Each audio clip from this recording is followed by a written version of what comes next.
नमस्कार दोस्तों, मैं जीतन द्विवेदी आप सभी का पोशाक गराइए चैनल पर बहुत बहुत स्वागत है। आज की हमारी क्लास मध्य पाषाण काल मेसोलिथिक एज हमको पढ़ना है। इसके पहले हम पुरा पाषाण काल पूरा पढ़ चुके थे और वहाँ हमने देखा जो मानव है, मानव यावरी जीवन जी रहा है, आँखें टेक कर रहा है, शिकार कर रहा है, खाद्य संग्राहक है, आँख का जानकार है परंतु उपयोग नहीं जानता है। पशुपालन तो छोड़ो, वो पशुओं को मारकर खाता है, यानी पशुपालन नहीं देखा आपने वहाँ। कृषि का कोई ज्ञान नहीं था। ये सब हमने विशेषताएं देखी कहाँ, पुरा पाषाण काल में। इसके बाद हमने वहाँ औजार भी देखे, औजारों में किस तरीके से परिवर्तन हुए वो भी देखा हमने, ठीक है ना। तो वो आप हमारे पुराने वीडियो देखें तो उसमें क्लियर हो जाएगा। आज हम टॉपिक पर हैं मध्य पाषाण काल पर। इसका टाइम पीरियड देखा जाए तो आपका 10,000 BC से लेकर 4,000 BC के मध्य है, ठीक। इसमें जो सबसे खास विशेषताएं आपको ध्यान रखनी है वो रखना है, यहाँ पशुपालन का शुरुआत हो गई है। यहाँ पशुपालन की शुरुआत हो गई है और सबसे पहला पालतू जानवर जो है वो कुत्ता है, ये भी ध्यान रखेंगे आप।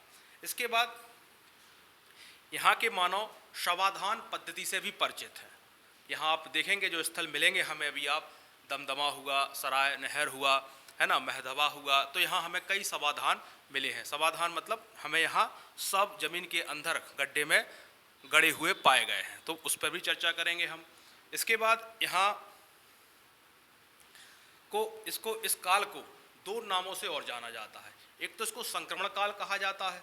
संक्रमण काल उस काल को कहा जाता है जहाँ दो कालों के बीच में कोई काल हो और दोनों की विशेषताएं भी क्या हो, लिए हो, उसको बोलते हैं संक्रमण काल। जैसे पुरा पाषाण काल और नव पाषाण काल के बीच में पड़ता है आपका मध्य पाषाण काल। तो उच्च पुरा पाषाण और नव पाषाण के मध्य में कौन सा है, मध्य पाषाण काल। तो दोनों की कुछ विशेषताएं इसमें देखी जाती हैं, इसलिए इसको संक्रमण काल भी कहते हैं। इसको माइक्रोलिथिक एज भी कहते हैं या माइक्रोलिथिक काल भी कहते हैं। वो क्यों कहते हैं, क्योंकि यहाँ जो औजार मिले हैं उनका अपेक्षाकृत आकार छोटा है। कितना छोटा होगा, 1 से 8 सेंटीमीटर के मध्य। तो हथियार छोटे क्यों हुए, तो इसके पीछे भी कंसेप्ट है, वो भी आप सुने। क्योंकि उच्च पुरा पाषाण काल में हमने आपको बताया होगा कि हिमयुग की समाप्ति होती है। हिमयुग की समाप्ति होती है, वातावरण गर्म होता है, गर्म वातावरण होने से बरसाती मौसम बनता है और जलवायु में एक परिवर्तन देखने को मिलता है कि वनस्पति और जीव अपेक्षाकृत छोटे आकार के हो रहे हैं। अब जब जीव छोटे हो रहे हैं, यानी खरगोश हुआ, बकरी हुआ, तो इनको शिकार के लिए भी औजार क्या चाहिए, छोटे चाहिए है। तो यहाँ काफ़ी मात्रा में जो हथियार मिले हैं वो उनका आकार छोटा था, इसलिए इसको माइक्रोलिथिक एज भी कहते हैं, ठीक। फिर हम यहाँ औजार देखेंगे वो छोटे औजार कौन से हैं। तो त्रिभुजाकार है, अर्धचंद्राकार है, समलंब आकार के हैं, ठीक है। और भी एक फीचर्स देखने को मिलते हैं यहाँ, हड्डियों के उपकरण भी देखने को मिलते हैं और बर्तन मिलते हैं, है ना, और मृग छल्लों से आभूषण भी प्राप्त होते हैं। तो यहाँ एक ये भी परिवर्तन यहाँ देखने को मिलता है। अब हम इसको पढ़ेंगे क्रम से और कुछ नोट्स आपको बोर्ड पर उपलब्ध कराएंगे ताकि आपके नोट्स भी बना सके, आपको एक पढ़ने का तरीका पता चल जाए। इसके बाद तो आप NCERT और अन्य स्रोतों से पढ़ते ही हैं। और इसके जैसे आपका मध्य पाषाण काल है, इसको सर्वप्रथम किसने खोजा था, जिन्होंने खोजा था उन्हीं को हम क्या कह देंगे, यहाँ जनक कह देंगे, ठीक। अब आप कुछ लिख लें यहाँ, क्या लिखेंगे, पहले तो आप इसका टाइम ही लिखें कि मध्य पाषाण काल का समय कितना है। तो 10,000 ऐसा ही लिख लें आप, 10,000 BC से 4,000 BC के मध्य, ठीक। ये हो गया टाइम पीरियड। अब इसकी कुछ विशेषताएं लिख लें आप या लक्षण, विशेषताएं, ठीक।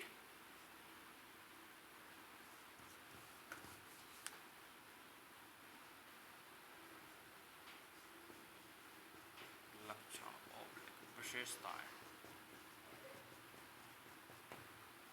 ठीक।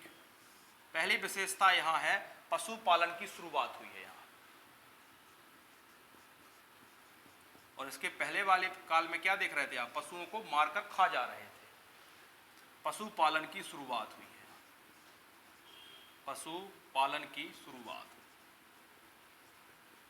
या पशुपालन यहाँ से प्रारंभ हुआ। एक क्वेश्चन पूछा गया था कि पहला वो पालतू जानवर कौन है जो मनुष्य द्वारा पाला गया है, तो आप लिख लें पहला पशु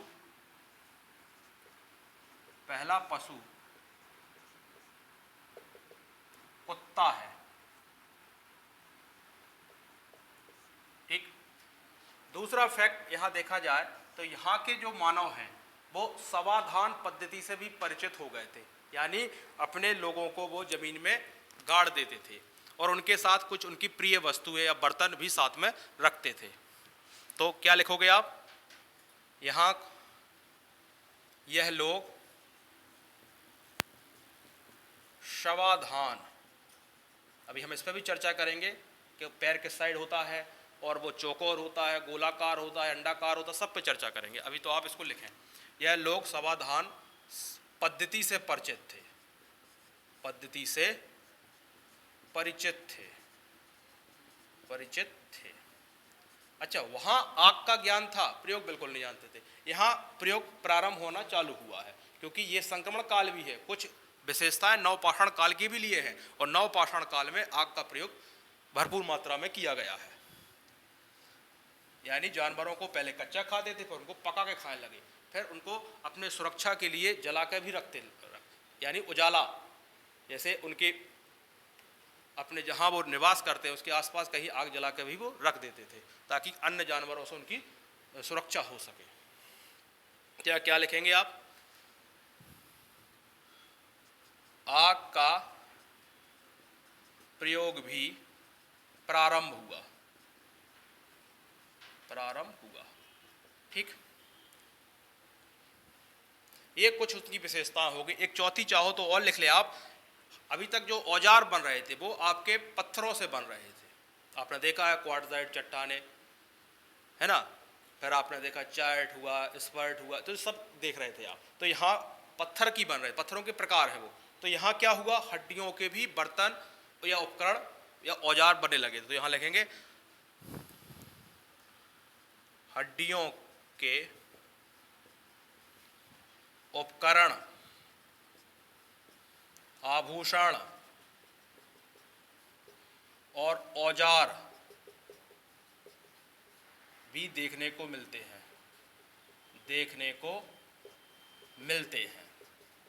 ये सब आदि मानव के बताया जा रहा है कि अब मानव जैसे जैसे समय बढ़ेगा उसमें सुधार होगा, उसकी समझ बढ़ेगी। हमने आपको इसके पहले उच्च पुरापाषाण काल में पढ़ाया था कि मानव होमो सेपियंस का उदय हुआ जिसने चित्रकारी, और एक हमने आपको मूर्ति का उदाहरण भी दिया था जो हड्डियों से निर्मित थी। सब पुराने वीडियो में हमने इसके पहले पढ़ाया हुआ है। ये हो गया इसकी कुछ विशेषताएं। ठीक, अब इसके बाद हमें लिखना है कुछ इसके कि इसको सबसे पहले भारत में किसने खोजा, संक्रमण काल और माइक्रोलिथिक काल। पहले आप इतना लिख लें बोर्ड पर, ये होगा इसकी विशेषताएं, लक्षण।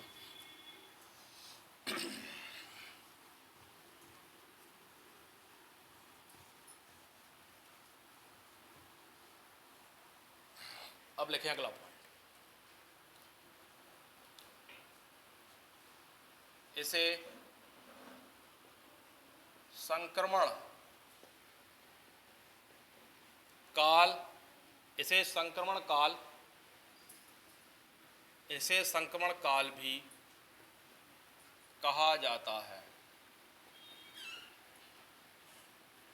क्यों कहा जाता है, ये अभी हमने आपको बताया हुआ है कि पुरापाषाण काल, पुरापाषाण काल और नवपाषाण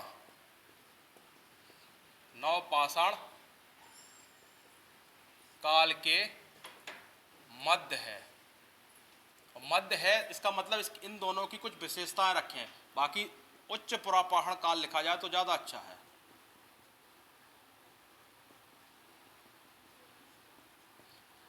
ठीक, और इन कालों के बीच में ये काल पड़ता है या युग पड़ता है, इसलिए इसको संक्रमण काल भी कहा जाता है।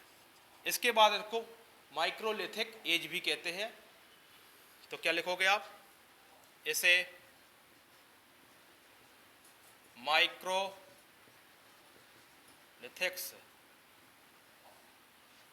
काल भी कहा जाता है, काल भी कहा जाता है,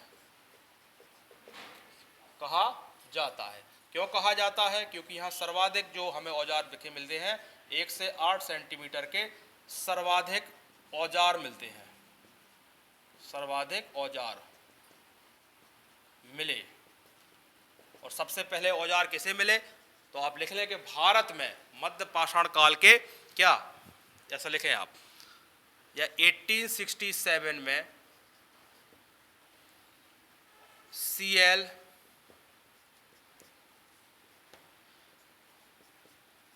कलाइकल ने भारत में सर्वप्रथम जानकारी दी। इसलिए इनको आप जन्मदाता भी कह सकते हैं आप, ठीक है ना। जैसे आपको देखा होगा प्रागैतिहासिक काल, ठीक है ना, तो प्रागैतिहासिक काल में जब हमने पढ़ाया था तो कि उसके जन्मदाता कौन है, तो इसी प्रकार यहाँ भी देखा जाए तो यहाँ सर्वप्रथम जानकारी कौन दे रहा है आपको? CL कलाइकल, ठीक, सर्वप्रथम जानकारी दी, ठीक। और इनके नीचे लिखें आप, इन्होंने सर्वप्रथम जो बिंद क्षेत्र है वहां औजार खोजे। इन्होंने सर्वप्रथम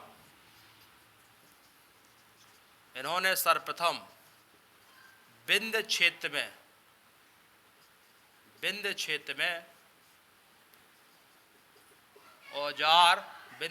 औजार मिले इन्हें।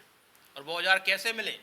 वो औजार इन्हें मिले 1 से 8 सेंटीमीटर, यानी छोटे छोटे औजार मिले। कैसे मिले उनको औजार? छोटे छोटे औजार मिले, ठीक। ये है आपको 1 से 8 सेंटीमीटर के औजार मिले। तो इस काल को क्या क्या कहते हैं? संक्रमण काल कहते हैं और माइक्रोलिथिक एज भी कहते हैं। दोनों क्यों कहते हैं ये भी बता दिया कि औजार छोटे मिल रहे हैं इसलिए माइक्रोलिथिक, और दोनों कालों की बीच में जो काल पड़ता है उसको संक्रमण काल कहते हैं, यानी दोनों की कुछ ना कुछ फीचर्स लिए रहता है। और सबसे इसको खोजा किसने, या इसको मध्य पाषाण काल खोजने का श्रेय किसको जाता है? ठीक है, तो CL कलाइकल।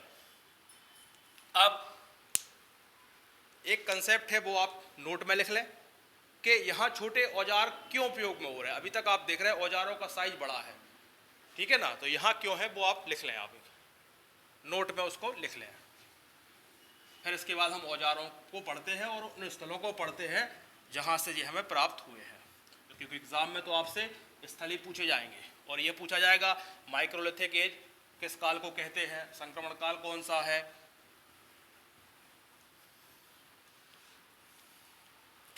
यहाँ लिख लें आप नोट में। नोट में हमने आपको लिखा रहा है आपको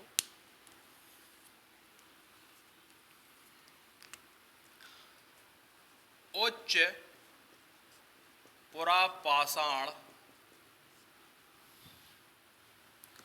काल में हिमयुग की समाप्ति होती है, हिमयुग की समाप्ति होती है,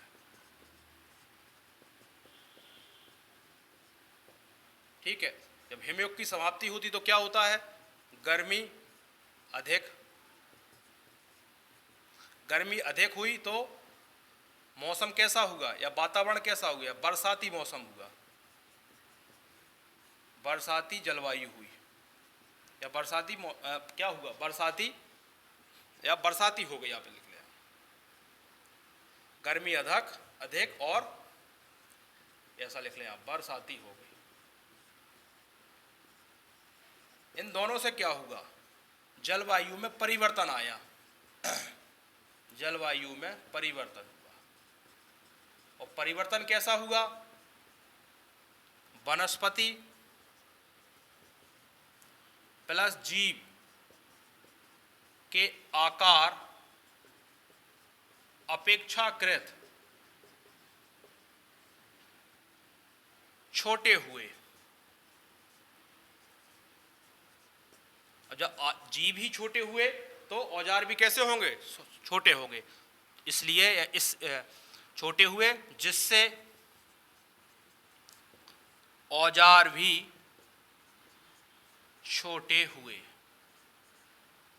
शिकार करने के लिए औजार छोटे हुए। तो आप इसको नोट में लिख लें ताकि आपके दिमाग में रहे कि औजार यहाँ छोटे क्यों मिल रहे हैं, क्योंकि जलवायु में अब पारिस्थितिकी में क्या हो रहा है, परिवर्तन हो रहा है, मौसम गर्म हो रहा है, जिससे बारिश ज़्यादा हो रही है, तो क्लाइमेट में चेंज भी आ रहा है। तो कभी आपसे पूछा जा सकता है कि औजार यहाँ छोटे क्यों देखने को मिल रहे हैं, क्योंकि जलवायु परिवर्तन हो रहा है। अब हमें यहाँ के औजारों के बारे में देखना है। तो जो औजार पहले चल रहे थे वो तो सब चल ही रहे हैं, कुछ नए परिवर्तन हुए हैं, जैसे त्रिभुजाकार, अर्धचंद्राकार और समलंब। तो उस पर हम यहाँ धनुष बाण का भी क्या हुआ है, बनना प्रारंभ हुए हैं। ठीक, तो आप लिखें हेडिंग औजार, फिर इसके बाद हम इसके स्थल पढ़ेंगे। तो लिखें आप औजार, मध्य पाषाण काल के औजार। औजार को देखो आप, तो पहले औजार कौन से थे? ऐसा नहीं कि पहले वाले बंद हो गए, उनसे कोई मतलब नहीं है, पहले भी औजार थे। जैसे कौन कौन से पहले देखने को मिल रहे थे आप? क्वार्ट्जाइट की चट्टानों से बन रहे थे, क्वार्ट्जाइट,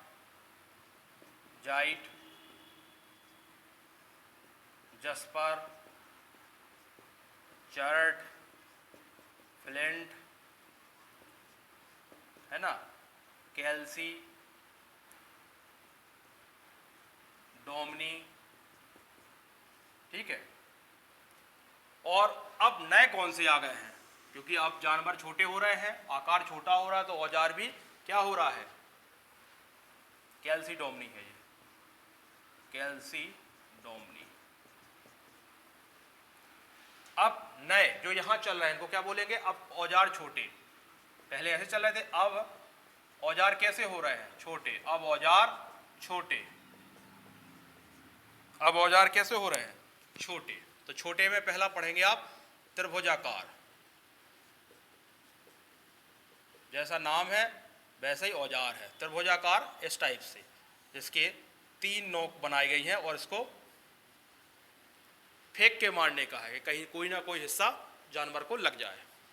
दूसरा अर्धचंद्राकार, अर्धचंद्राकार, अर्धचंद्राकार किस टाइप से?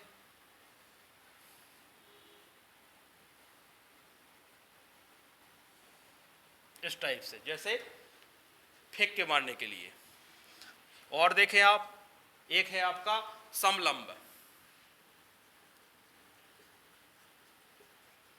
तो ये छोटे औजार हो गए आकार के वाले। ठीक,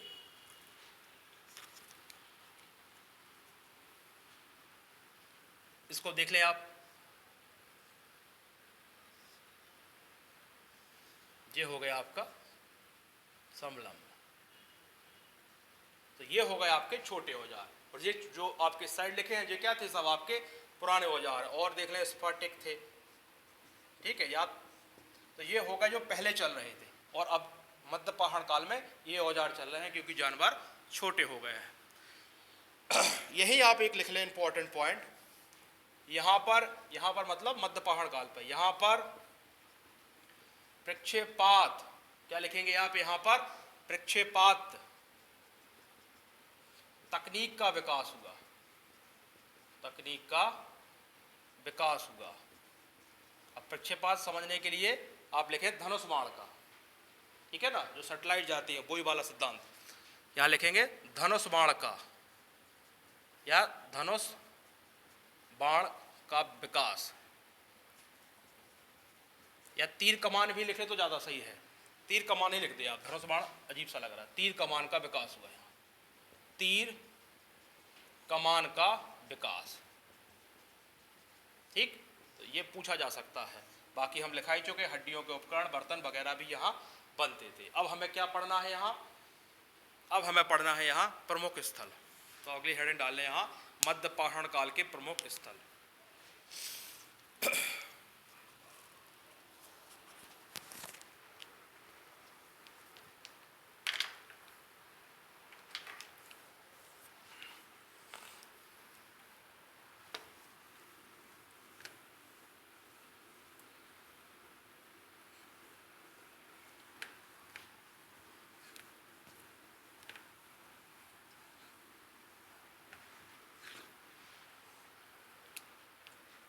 डाल ले हेडिंग आप प्रमुख स्थल,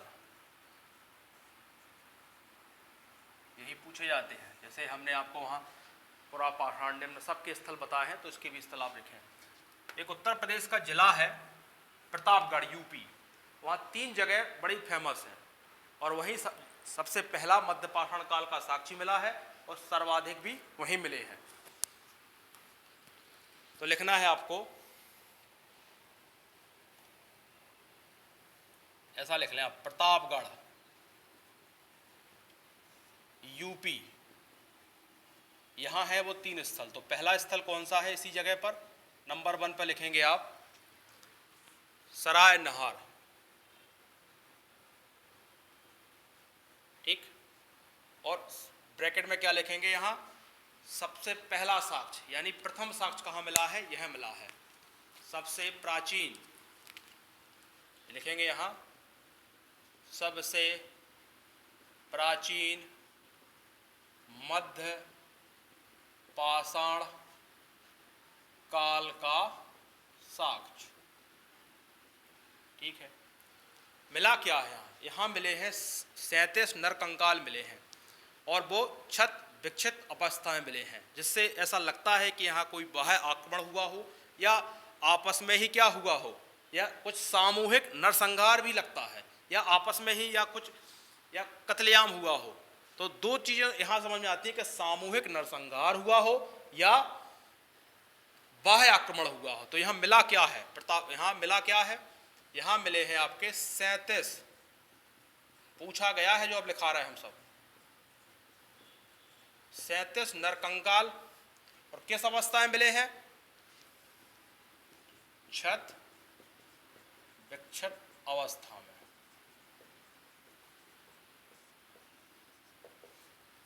जिससे क्या लगता है? जिससे 2 चीजें लगती हैं, या तो बाह्य आक्रमण हुआ है, क्या हुआ होगा? बाह्य आक्रमण, या सामूहिक नरसंहार हुआ हो। सामूहिक नरसंहार, ठीक। 2 चीजें यहां लगती हैं।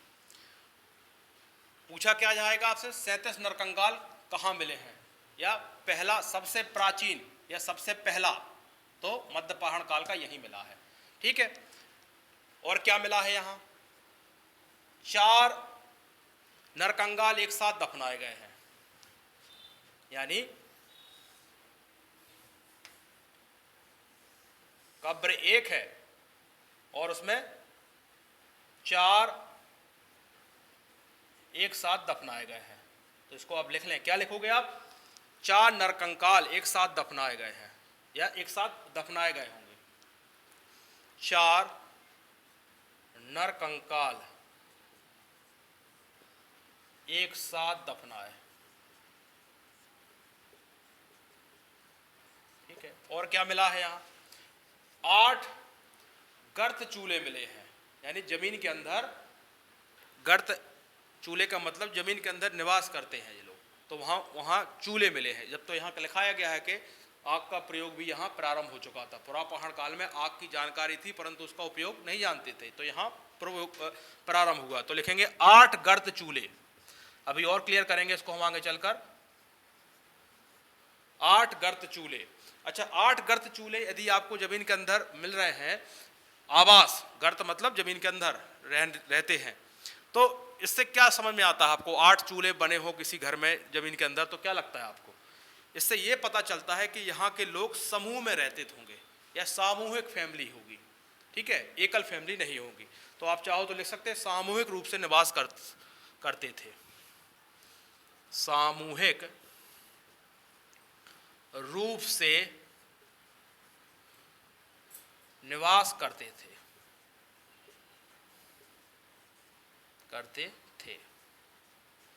ये हो गया प्रतापगढ़ यूपी का पहला एक शहर में, ये हमें 3 चीजें यहां से प्राप्त हुई हैं। अब यही दूसरा लिखें आप, इसको आप लिख लें महदहा। महदहा एक हो गया है, अब दूसरा लिखें।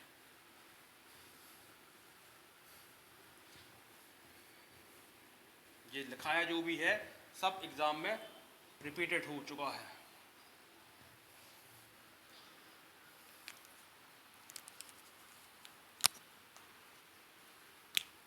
दूसरा लिखें, जिला सेमी है, महदहा, ठीक। और ऑप्शन में ये दोनों ही प्राचीन मिले हैं, इन दोनों में पहला पूछा जाए तो सराय नहरी टिक करेंगे आप, ठीक है ना। तो चाहो तो लिख लो दूसरा,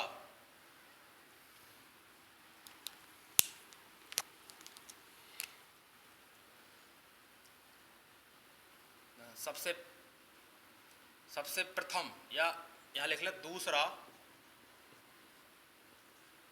प्राचीन साक्ष्य किसका, मध्य पाषाण काल का। इसका मतलब सबसे प्राचीन मतलब प्रथम पे ये है और दूसरे पर ये है। अच्छा यहाँ मिला क्या है, इस पर बात करते हैं। तो यहाँ मृग श्रृंग के आभूषण मिले हैं या मृग श्रृंग के छल्ले मिले हैं, ये सब कुछ मृग श्रृंग के छल्ले मिले हैं, ठीक है ना। और यहाँ स्त्री पुरुष के युगल समाधान, स्त्री पुरुष के युगल समाधान यानी स्त्री पुरुष के एक साथ। अच्छा एक और देख लें, यहाँ जो कब्र बनती थी वो अंडाकार बनती थी, ठीक है ना, तो वो भी आप यहाँ बना लें। अंडाकार कैसा होता है, इस टाइप से। तो ये जो कब्र है वो कैसे किस आकार की है, अंडाकार।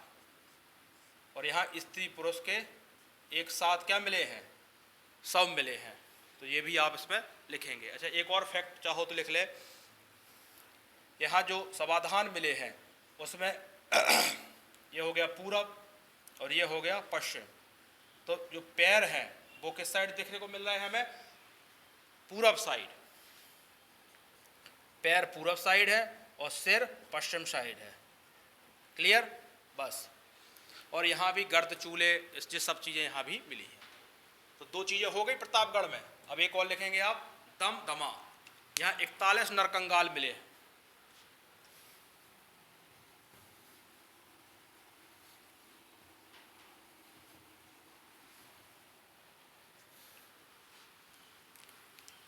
तीसरा लिखें दम दमा। ये हमने साथ में इसलिए लिखा है ताकि आपको दिक्कत ना हो। दम दमा ये सब प्रतापगढ़ यूपी में है, ठीक है। और लिखना क्या है, एक पॉइंट लिखना है मात्र। 41 नरकंकाल मिले हैं, बस यही पूछा जाएगा आपसे। और इसमें डिप्थ में नहीं जाना कि 5 कब्रों में 3 युगल समाधान और 35 कब्रों में एक, उस पर नहीं पढ़ेंगे आप, इतना ही लिखेंगे पर्याप्त है, ठीक है। ये तो हो गए एक जिले में, इसको हम मिटाते हैं। और 3 स्थल भी हो गए, 2 सराय नहर, महदहा और दमदमा। अब चौथा स्थल देखें आप, ये तीनों एक जगह थे इसलिए हमने इसको एक साथ पढ़ा दिया आपको। अब चौथा स्थल देखें आप, लेखरिया। चौथा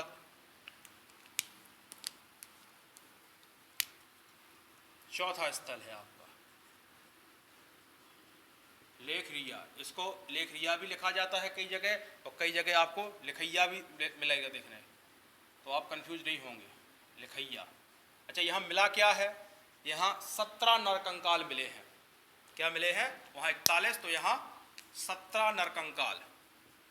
17 नरकंकाल मिले हैं। बाकी समाधान अंडाकारी चल रहा है, पैर पूरब साइड है और सिर पश्चिम साइड है, वो भी यहाँ सेम है। पांचवा लिखा जाए, अच्छा एक चीज़ और यहाँ लिख लो आप।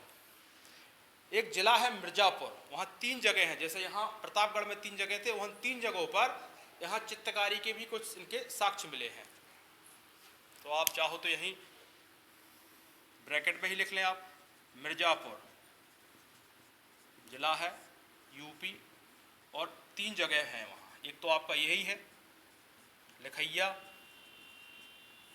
और दूसरा है मोरहाना पहाड़ी। मोरहाना, ये सब बिंद रेंज में मिलते हैं। मोरहाना पहाड़ी, अभी हम डायग्राम से भी क्लियर करा देंगे एक वीडियो में आपको, ठीक है। और एक है आपका बगली खेर, बगली खेर। इन तीनों जगह चित्तकारी के साक्ष्य मिले हैं, चित्तकारी के साक्ष्य। किस युग की चित्तकारी के साक्ष्य? मध्य पाषाण काल के चित्तकारी के साक्ष्य मिले हैं। अब आते हैं हम पांचवें पर। तो पांचवें में लिखेंगे आप बागौर, तो बड़ा इंपॉर्टेंट है।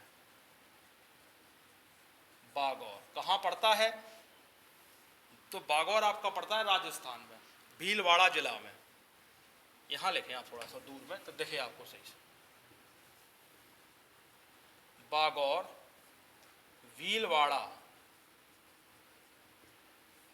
राजस्थान, भीलवाड़ा राजस्थान। और एक यहां से नदी भी बहती है, नदी का नाम है आपका कोठारी नदी, कोठारी नदी घाटी।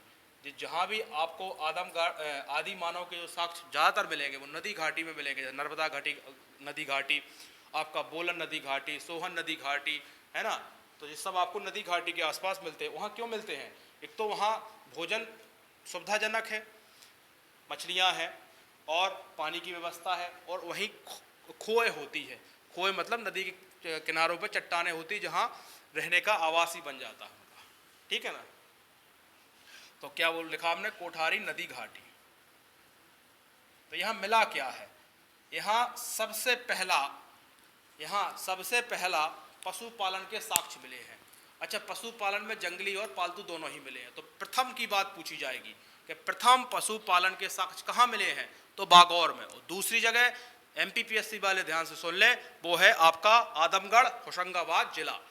कल हमने एक हथनौर भी पूछा था, कमेंट में आप उस जिले का नाम जरूर लिखेंगे कि वो पूछा जाना है आपसे।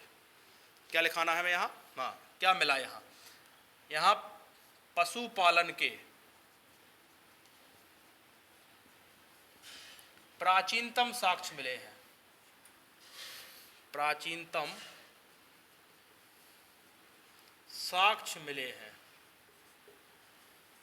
ठीक है। अब लिखें आप अगला आदमगढ़। खोजकर्ता आप चाहो तो लिख सकते हैं BN मिश्र। किसके? इस पशुपालन के खोजकर्ता, यानी बागौर जगह का। तो लिख सकते हो खोजकर्ता, पूछ सक जाए कभी तो लिख सकते हैं क्या? BN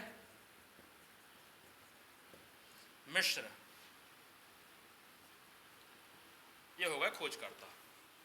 आप छठवां लिखेंगे आदमगढ़ MP, और होशंगाबाद जिला है वो। कौन सा नंबर है? छठवां नंबर। ये कुछ प्रमुख स्थल है जो आपको याद ही करना है। और अभी तक आपने जितनी भी हिस्ट्री पढ़ी होगी, कहीं भी आपको रटने वाला चक्कर कम ही दिखा होगा, पर आप कंसेप्ट समझ जाएं। कुछ फैक्ट तो आपको वैसे भी याद रखने होंगे। छठवां है आदमगढ़। कहाँ है आदमगढ़? होशंगाबाद MP, ठीक है। यहाँ क्या मिला है? यहाँ भी पशुपालन के प्राचीनतम साक्ष्य मिले हैं, पर नंबर दूसरा है, बस इतना ध्यान रख। पहले पर बागौर राजस्थान, भीलवाड़ा जिला। तो यहाँ लिखी लें आप दूसरा साक्ष्य, प्राचीनतम, दूसरा साक्ष्य प्राचीनतम किसका? पशुपालन का। दूसरा साक्ष्य प्राचीनतम पशुपालन का, ठीक। अब एक प्राचीनतम वनस्पति भी मिली है मध्य पाषाण काल की, तो वो है सांभर, राजस्थान में पड़ता है। तो सातवां लिखें आप सांभर, राजस्थान। क्या मिला है यहाँ? प्राचीनतम वनस्पति के साक्ष्य मिले हैं। प्राचीनतम, अब प्राचीनतम का मतलब मध्य पाषाण काल की बात कर रहे हैं। प्राचीनतम वनस्पति के साक्ष्य मिले, ठीक। और एक अंतिम और लिख लें आप लंगनाज, 8वां नंबर है आपका, गुजरात में पड़ता है लंगनाज। कहाँ का है? गुजरात। और यहाँ क्या मिला है? 14 नर कंकाल मिले हैं और बाकी गर्द चूल्हे वगैरह तो मिले ही हैं। पर जाना क्या के लिए जाना जाता है? ये 14 नर कंकाल के लिए जाना जाता है, 14 नर कंकाल के लिए, या 14 नर कंकाल के साक्ष्य। ठीक है। बाकी यहाँ 8 गर्द चूल्हे भी मिले हैं, तो चाहो तो वो भी लिख सकते हो आप, 8 गर्द चूल्हे। ये इस तरीके से आपका मध्य पाषाण काल कंप्लीट हुआ। और अगला जो टॉपिक होगा वो है आपका नवपाषाण काल, जिसमें कृषि का विकास होगा, मानव स्थिर स्थायी होगा और पहिए का विकास। इस पर हम कहानी अगले वीडियो में लेकर आएंगे। ये वीडियो आपको समझ में आया? एक बार इसको आप 1-2 बार वीडियो को पढ़ेंगे तो आपको पूरा क्लियर हो जाएगा। जहाँ भी क्लियर नहीं होता है आप कमेंट में डाउट लिखें, हम कमेंट में ही उसका आंसर देने की कोशिश करेंगे। धन्यवाद।